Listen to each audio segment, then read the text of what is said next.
Welcome to Balcastics ED. Today I will be reviewing another research project that we were a part of.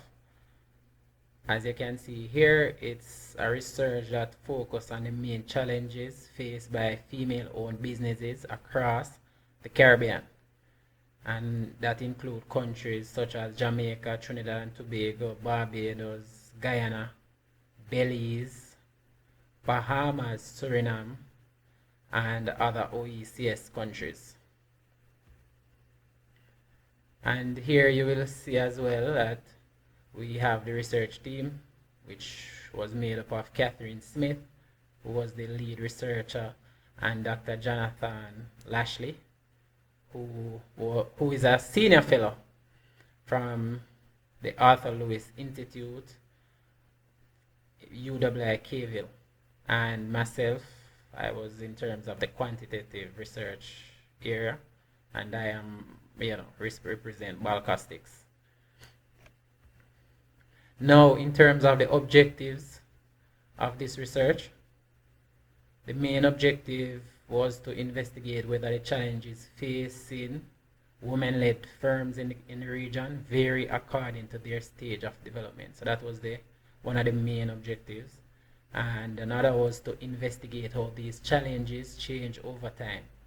And we use a 3-period panel data set. And we will get into that more a little later into the presentation. And the third objective was to develop an understanding of the causes of these challenges that female-owned businesses were facing. And finally, we wanted to provide evidence-based targeted recommendations for future programmatic and policy interventions to support women-led firms in the Caribbean. Now, just to review the methodology. The methodology had two main stages, really. We had a quantitative stage, and here you will realize that we did a survey. Well, we did 3 surveys actually. Well, our 3 surveys was included. So quantitative survey of 104 women-led firms from the WINC acceleration program. And first, you can see that we had data collected and entry to the program, and that was back in 2015. And we did another data collection and exit from the program, and that was in 2016. So that would have been our second database or data set. And finally, we had a tracer survey that was completed in 2018. Now, these 3 surveys, basically 3 data sets. This is our short panel data set, basically. And in terms of the second stage of the research, and this is the qualitative side, we did 25 interviews with female-led firms, again, across the Caribbean, so the countries that were mentioned before. And we had firms which had demonstrated. So basically, these interviews were bifurcated into 2 groups. And as you can see, we had firms which had demonstrated most growth, and that was around 13 female-owned businesses, versus firms with static or declining growth. So that was around 12. And when you add 13 and 12, that would give the 25 that we interviewed. And just look at this here. Yes, and we will actually go more into the growth measures later. Now, in terms of an overview, so first thing that we focused on was the tracer survey, and we looked at businesses at different levels of growth and the challenges they face. And secondly, so this is in terms of how we went about analyzing the data. Secondly, we reviewed thematic analysis, where we highlight identified causes of challenges experienced. And thirdly, in terms of the programmatic or policy recommendations to support the growth of women-led or women-owned businesses at different stages of development. So this is basically how the analysis of the research, of the data, both the quantitative and the qualitative, this is how we went about analyzing it. Now, just to review in terms of the tracer survey, so in terms of country and sector, as you can see here, well, this is the distributions, and as you can see, the OECS countries, around 30% of female-owned businesses were from these countries, followed by TNT with 16%, Guyana 12%, Barbados 10%, and Jamaica 8%. And in terms of main sectors, you can see that other sector, so some persons who participated, we could not categorize them in the main sectors in terms of wholesale and retail and manufacturing, but in terms of one of the established sectors, manufacturing was the main one, followed by arts, entertainment, and recreation. Wholesale or retail wasn't bad as well, around 8%, as you can see.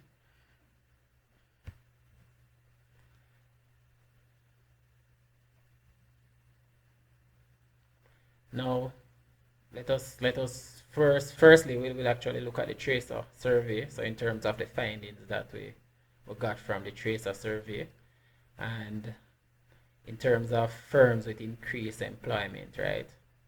So we found that firms doing business for 11 years or more, these were typically the firms. So basically we're highlighting some characteristics that we found in terms of firms, female-led businesses or firms that had increased employment. So these were firms doing business for 11 or more years. That was one of the main characteristics. Another main characteristic was firms with 6 or more employees.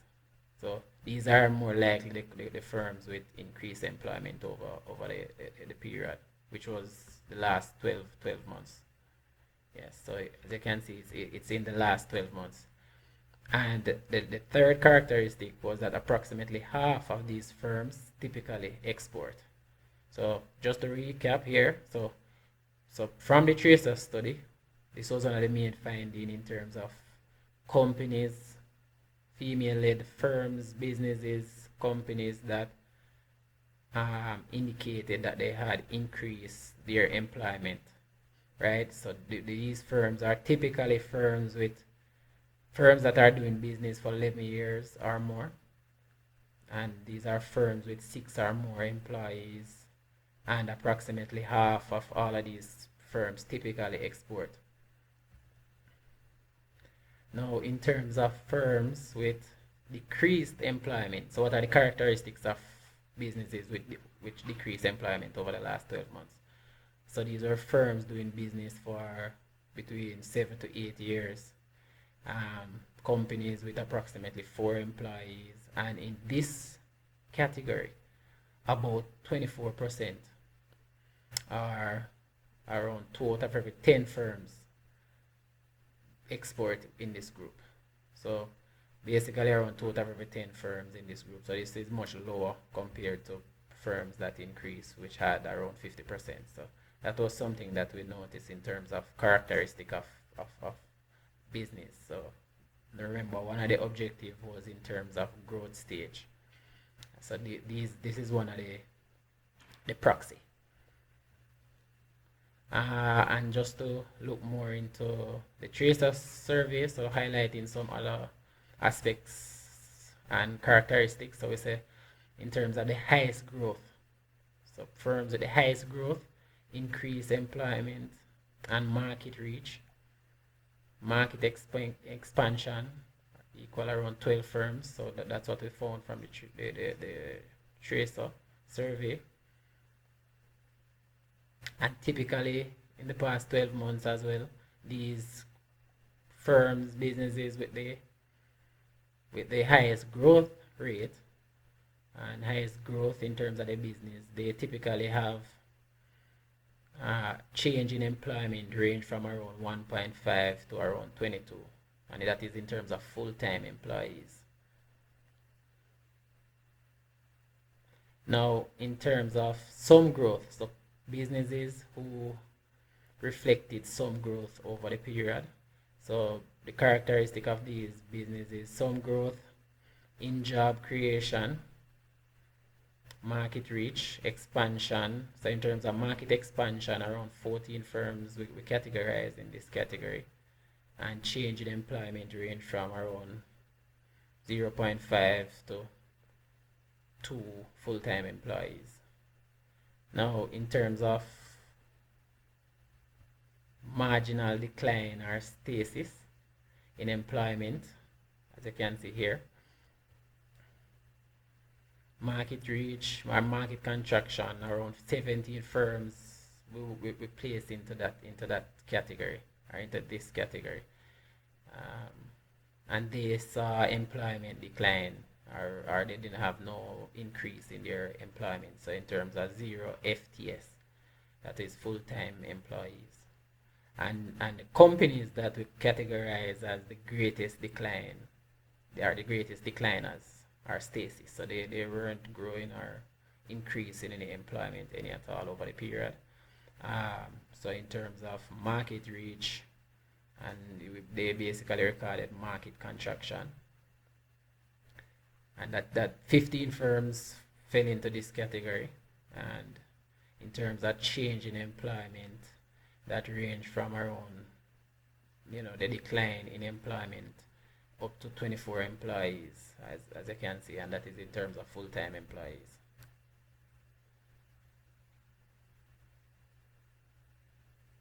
Now, this slide goes a little bit more into how we kind of consolidate the groups. So we move from 4 main categories into 2.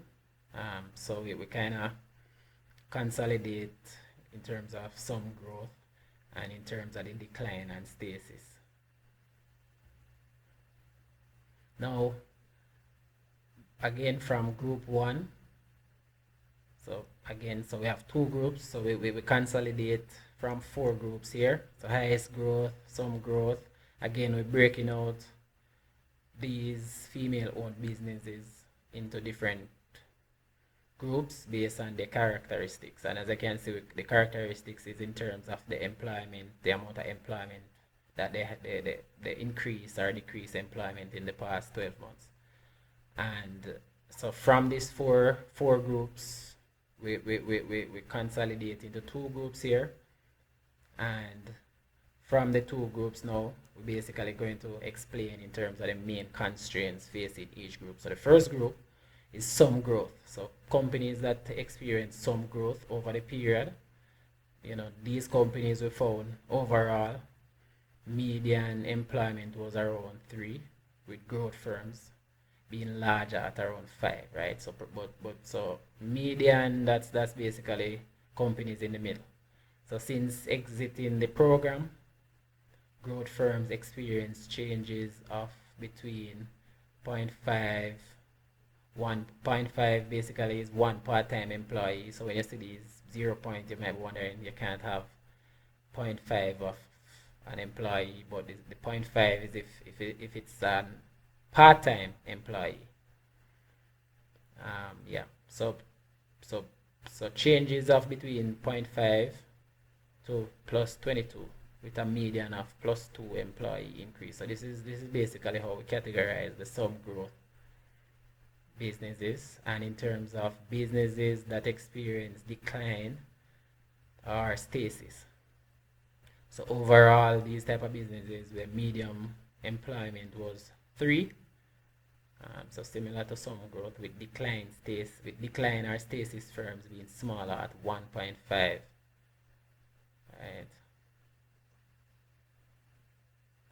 So, and in terms of since exiting the program, these firms have experienced changes of between 0 to -24 employees, with a medium of -1. So basically all of these decline or stasis. Firms, businesses experience decline in the total number of employed persons. As you can see on this slide. Now in terms of the main constraints from group 1. So again, group 1, some growth. And group 2, decline or stasis. So what were the main constraints or challenges that face persons in group 1? So the persons who, companies, female-owned businesses who experience some amount of growth, right? So firms with increased employment. So the first and main challenge is lack of growth finance. 50% of these firms in the some growth category experience and say this is a main challenge for them. Lack of networking opportunities, lack of access to technology or equipment, lack of access to markets, and finally lack of skilled staff. Around 3 out of every 10 firms in the some growth category, that is firms that experience recorded some increase in employment over the past 12 months. They indicated that lack of skilled staff is a main challenge for them. Now, in terms of firms with decreased employment, the main constraints or challenges for these firms, basically we had three that we identified, and that include lack of access to growth financing. So similar to employed, lack of growth financing, 71% in this category compared to 50% prior in group 1 versus group 2, and lack of suitable, affordable business support services. So that was a main issue as well, so a main challenge. And finally, lack of skilled staff. So similar or some similarities with group 1, but we realize that more persons having, are indicating that the lack of access to financing was a main constraint for them, and lack of skilled staff. So more persons in group 2.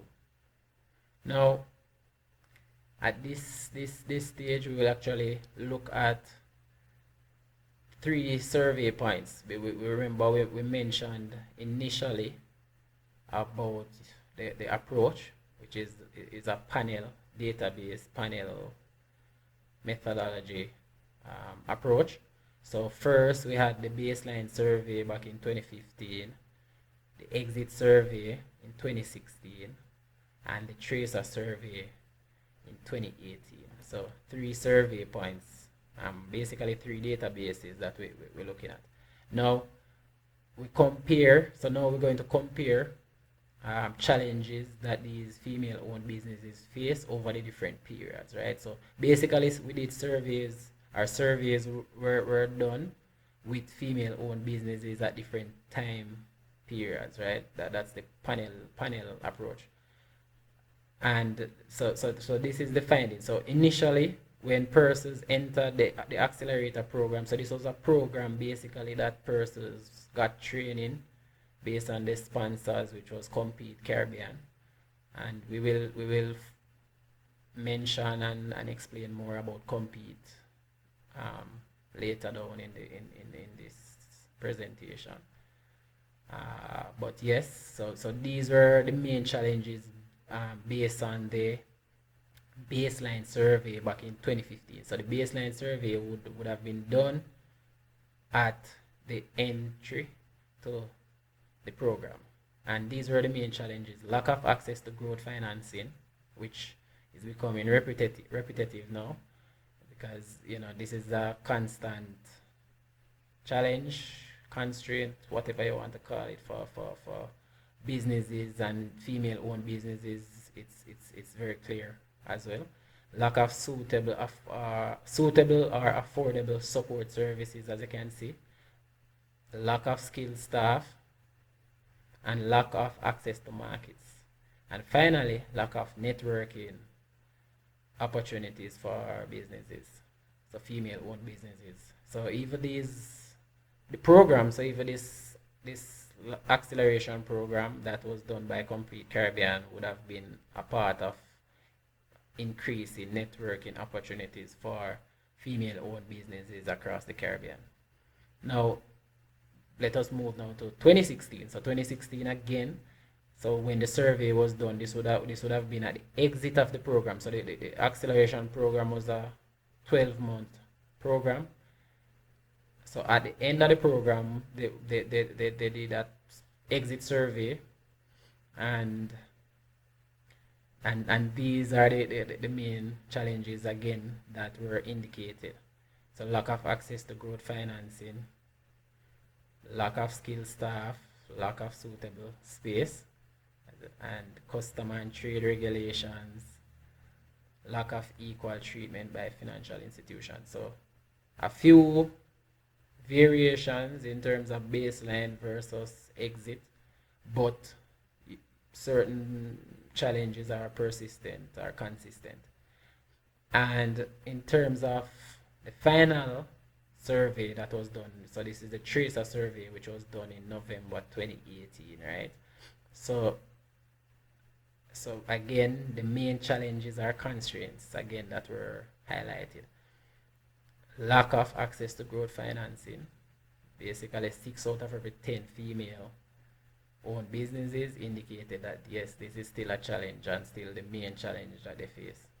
Lack of suitable, affordable support services. Lack of skilled staff. Lack of access to markets. And lack of access to technology or equipment.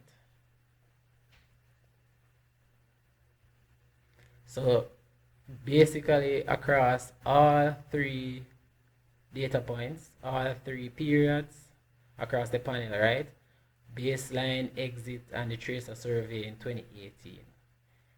2 main challenge or constraint was persistent. And you know, just watching what this the previous slides, you know, this would become obvious. So in terms of lack of access to growth financing and lack of skilled staff. Now, let us go into some of the qualitative analysis. So what we found in terms of the qualitative aspect. So the qualitative would have been interviews that were done, and Catherine Smith, she was mostly involved with doing interviews with female-owned businesses, and 25 female-owned businesses, as was mentioned prior in terms of the methodology section. So these are qualitative responses, and we basically, well, a thematic approach was used in terms of the analysis. So basically categorizing the qualitative responses based on the main themes. And again, this was broken out by the business size, or the 2 main groups. So businesses that experience growth compared to businesses that saw a decline in terms of the employment level. So high cost of labor, technology, international trade, import. So in terms of the main themes, so you can see these are the main themes that we found in terms of the qualitative. So high cost of labor, technology, international trade. So that was trade in terms of importing and exporting, finance, and business support services. So this was one of the main themes. Second one, lack of info or skills. And just to zone in more on that, sourcing inputs and export markets, obtaining certification, human resource management, marketing, branding, franchising, sourcing, financing, and ability of staff. Yes, so in terms of trained staff. And third main theme is inadequate resources, and that is speaking to financial, production space, technology, or services in terms of events and networking opportunities. And in terms of the 4th main theme that we found in terms of high levels of bureaucracy across the Caribbean, in terms of bureaucracy facing female-owned businesses in finance and business support services. So this was something again that female-owned companies highlighted. or this was a consistent theme across the different female owners, business owners. And in terms of theme number 5, we saw that constraints surrounding external market and societal conditions. So just to zone in on that, competition for labor and customers and gender biases and discrimination. Excuse me. Now, in terms of theme number 6, personal and familial constraints. So this was a main challenge as well.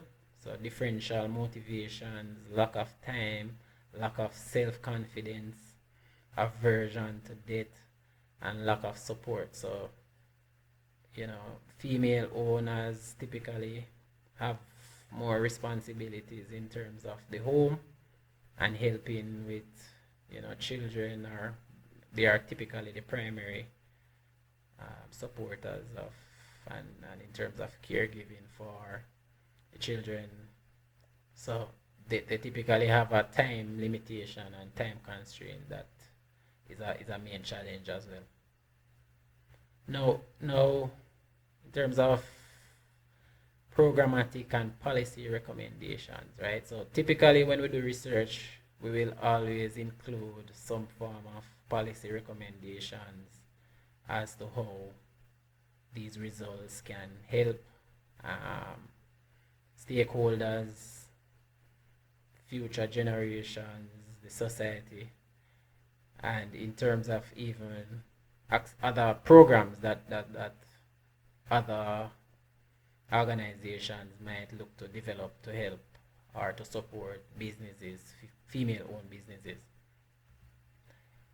So recommendation number 1 was in terms of to provide more grants and loans and technical assistance. So that is the primary recommendation, or the most important recommendation that we recommended. So in terms of development of a mixed grant plus loan plus technical assistance, we think that a grant that basically include all of these 3 elements would be a good approach. So it's a 3-in-1. Basically, you get a grant plus a loan plus technical assistance, financial product targeting female business owners. So this is something that we believe, and these recommendations are coming out of suggestions as well from female-owned businesses. So this is something that policymakers should look into in terms of helping and supporting female-owned businesses. Now, in terms of recommendation number 2, lower interest rates and collateral requirement. So in terms of the suggested interest rate, as you can see here, basically something around 5% or 6% is something that business owners, female business owners, thought that this is something reasonable and something that they could actually work with. And recommendation number 3, so in terms of business support services, so development of business support clinic, and just to recount or to quote one business owner, she actually put it in a lovely way here. So she said, think of it as a business health.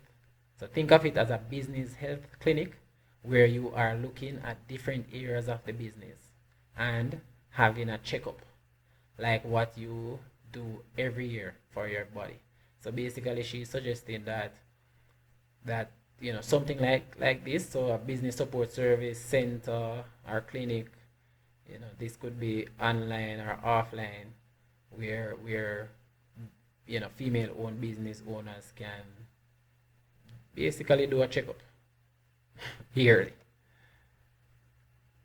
And in terms of recommendation number 4, so we had other idiosyncratic suggestions, and we will just highlight a few here. So in terms of internal and external training for staff, that was a recommendation. Support with attending trade shows and market visits, Yeah, so like traveling to different countries to meet and greet other entrepreneurs, other female-owned business owners. In terms of positive messaging to reduce gender bias, discrimination, sexual harassment. So female-owned businesses naturally would face certain gender-based discrimination, and we found that as well. And persons, female-owned business owners who responded both in the survey and the qualitative highlighted these issues that they face. Now, to wrap, thanks if you are still here watching. So to learn more about the team, you can see how you can reach us here, and you can note as well that we will place a link in the description area of this video, and on the channel we'll place a link in the description so you can view and download this presentation if so required. And in terms of our sponsors, so a little about Compete Caribbean. So this research was sponsored by Compete Caribbean, and it was a partnership with the IDB and these other institutions, as you can see here. So Compete Caribbean is a multi-donor facility whose objective is to support the Caribbean region in increasing productivity and Caribbean firms contribution to economic growth by providing technical assistance for business, climate reforms, clustering initiatives, and stimulating innovation in the Caribbean region. The program, jointly funded by the Inter-American Development Bank, the United Kingdom Department for International Development, the Caribbean Development Bank, and the Government of Canada, supports projects in 13 Caribbean countries. So we have to say thanks to Compete Caribbean and all the funders who made this research possible and made this program possible. So here we have just a few appendix, information that you can still find interesting. So notes about the WING program, we have some additional stuff and additional notes as it relates to the methodology.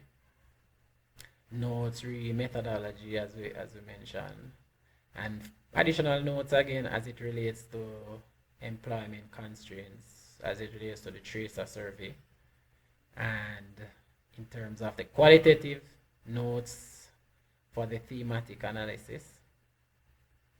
And it's available on our website balcastics.com, and it's also available